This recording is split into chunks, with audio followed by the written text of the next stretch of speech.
Hi, everybody. This is Adam Elenbaas from Nightlight Astrology, and these are your horoscopes for the month of April 2019.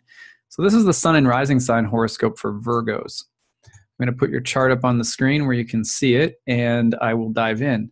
So I'm not going to highlight every single transit with my software because there's so many of them and they overlap so much that I'm going to try to break it down into a little bit more intuitive sections thematically. So, for example, we see the first half of the month, Venus and Mercury are getting into conjunctions with Neptune and then making squares with Jupiter in the fourth house. So let's talk about that first. April 2nd, Mercury conjoins Neptune. April 10th, Venus conjoins Neptune. April 12th, Mercury squares Jupiter. April 15th, Venus squares Jupiter. So you have back-to-back, movements from the seventh house and Neptune to the fourth house and Jupiter. Now, the positive side of this is the potential for all different kinds of blessings and benefits and magical, mystical, emotional connections with others that may, come and offer blessings and sort of foundational level support. Sometimes you see families growing bigger, or marriages happening, or kids, people getting pregnant, or kids being born, or you see some kind of aid or asset coming to help you, or a family member, something really positive like that. So the real positive potential, again, is the potential for emotional, spiritual, or tangible connections or benefits coming between relationships and domestic matters. And that could include parents and family karma. The negative side of this is also about the potential to get used or to use people, the potential to not see things clearly or to wear rose-colored glasses about something. So something that appears like a benefit may actually be the indication of, some kind of deal with the devil, some kind of, looking for a leg up. We become desperate, or we lose ourselves, or we become easily persuaded of something, or, this kind of romantic aura that's surrounding Mercury, for example, may not help in terms of clear and rational thinking. So that's all the first half of the month. I think overwhelmingly it's positive, but I will be happier when Mercury is out of Pisces.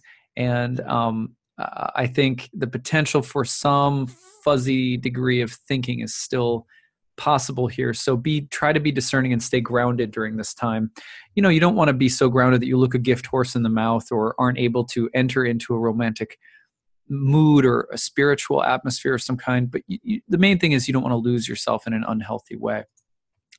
So the next transit that comes in is the new moon on April 5th in your 8th house. The cycle ahead is going to be deeply and intensely transformative. The 8th house of death, as well as a house of endings and loss and fear and things that are inevitable that we try to deny or resist. So is that heavier moon cycle to come? Sometimes that means that there's going to be different kinds of losses or more intense, encounters in the month ahead. Then we see the full moon landing in the second house, which is a house related to money and finances. The cycle ahead could therefore have something to do with money and finances, though possibly tied into spouse's money or relationship issues around money, because you're also seeing that the full moon in Libra, the dispositor will be Venus, who this month is heading through the 7th house of relationships and into the 8th house, which is also the house of partner or spouse's money. So the potential for there to be a real, powerful dynamic around money and marriage or money and relationships this month is pronounced. And also, you could also think with T-squares to Saturn and Pluto in the 5th house. The 5th house is a place that's usually associated with good fortune and fun and joy and creativity. But, this Saturn-Pluto dynamic with the South Node has the feeling, again, of a kind of karmic bill that's due. Could have something to do with your children or your kids. Could have something to do, if you have any. It could have something to do with something that some activity you do in your life that is no longer going to work. For example, I drink or I smoke or I gamble or anything that kind of seems like a fun activity, but in time will, you know, there will be a bill placed on your table, right? That's maybe a part of this month as well. So what a juxtaposition, right? On the one hand, you have this kind of nice looking sort of, mystical, magical like series between the seventh house and Jupiter. But then the moon cycle itself is telling us something different.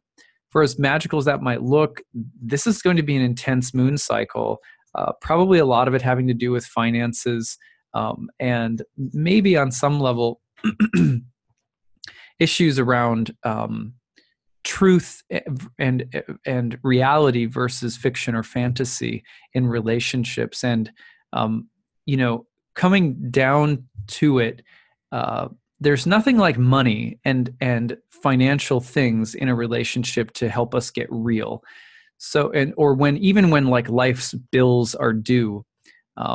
So the other thing is, of course, if heavy things are happening, seeking the help of other people or finding benefits or blessings from other people during the midst of a challenging moment that's another possibility. The full moon, I think, the other thing that could happen to give it a little bit more positive spin, full moon in the second house of finances with Venus exalted in the seventh, moving into the eighth. Maybe there's something really beneficial coming through a spouse and their financial situation, some benefit or blessing or gain. But I would feel safe in the most general sense saying that money and finances are going to be really pronounced under this moon cycle. And this moon cycle has the potential, starting in the eighth house, to be deeper and more transformative and, a little bit heavier with the eighth house this month, unfortunately. But you'll work through it. It's just a month. There's once a year you get an eighth house new moon cycle, So at any rate, then between like the 19th and the 23rd, Mercury and Venus will get into conjunctions with Chiron and Aries in the eighth house. Again, that eighth house so featured, maybe deeper intensity coming around relationships because Venus is getting into the conjunction with Chiron, who's the wounded healer. So I think, again, starting off with all the seventh house energy and then seeing that Venus is eventually the ruler of the full moon and then moving into a conjunction with Chiron. I think issues of the heart and maybe potentially money or resources are going to come up, and some need for deeper healing around those things. Also, words that hurt and words that heal between the 19th and the 23rd. Truth and confrontation when we have been hiding the truth or hiding from the truth. Those are also things to look at with Mercury getting involved with Chiron in the eighth house. Now, around the 20th to 23rd, the sun is also going to enter your ninth house in Taurus and conjoin Uranus. This has the power to be a very enlightening moment. The ninth house is, of course, a house of higher knowledge, higher education, higher understanding. And Uranus in this house kind of shakes things up and wakes things up. The sun getting in the conjunction with Uranus in the ninth house has the power to be very illuminating and very clarifying, if not a little bit disruptive or even sort of manic. But this is nice because there's some kind of change of philosophy or sort of come to Jesus moment with Sun Uranus in your ninth house this month. Whatever's happening by the end of the month, I think philosophically you're going to be looking at things in a very different way, and feeling like you're inspired and maybe feeling guided to go in a new direction based on the way that things have happened. This is some inspiration that'll come through. Now, between the 26th and the 27th, Mars in Gemini in the 10th house of career. It's also a house that's related to action in life in general. Mars will be moving through a square to Neptune in your 7th house as well. So now we're looking at the potential for, this has a kind of Joan of Arc feeling to it. Whatever you're doing at this point, you're going to be on a bit of a crusade. There's going to be the sense of some vision propelling you forward. But you have to also watch out for feelings of futility or feelings of, there's, helplessness or hopelessness. Mars Neptune can be sort of like the classic victim, the one who feels like they can't rise to meet the challenges of life. They're too overwhelming. Be careful of that.